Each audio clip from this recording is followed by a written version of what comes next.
Stop. Comment on crée un site internet? Bon, je vais pas te faire un cours. C'est pas en 2 minutes que je vais t'apprendre à créer un site internet. Par contre, il y a des choses à savoir.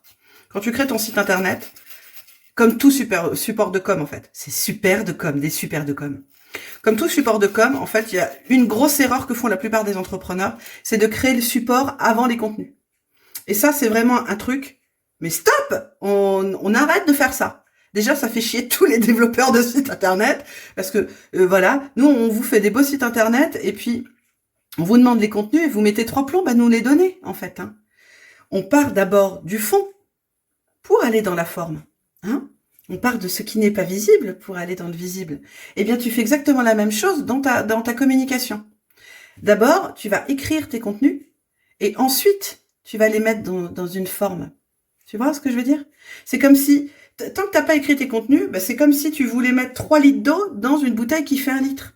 Si tu fais d'abord ton contenu, tu pourras adapter ton contenant. Si tu crées d'abord le contenant, eh ben t'es dans la merde pour y foutre tous tes contenus. Hein? Donc, travaille d'abord tes contenus. C'est super important. Ensuite, l'avantage de créer tous ces contenus, c'est qu'ensuite t'as plus qu'à faire des copier-coller.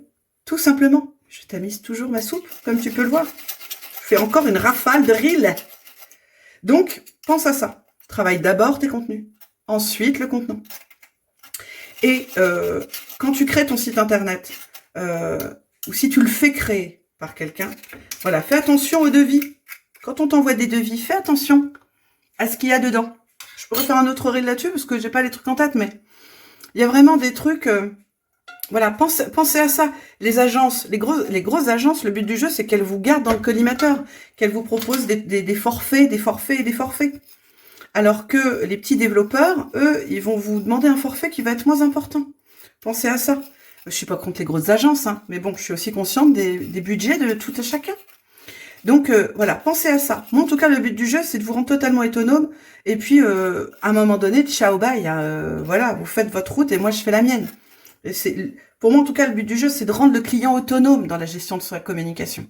Une boîte de communication, c'est pas du tout dans son intérêt. Une grosse boîte de com, que vous soyez indépendant dans la gestion de votre communication. Donc, voilà. Trouvez un entrepreneur qui saura vous rendre indépendant et autonome dans votre com. C'est vraiment important. Hein? Bon. Allez.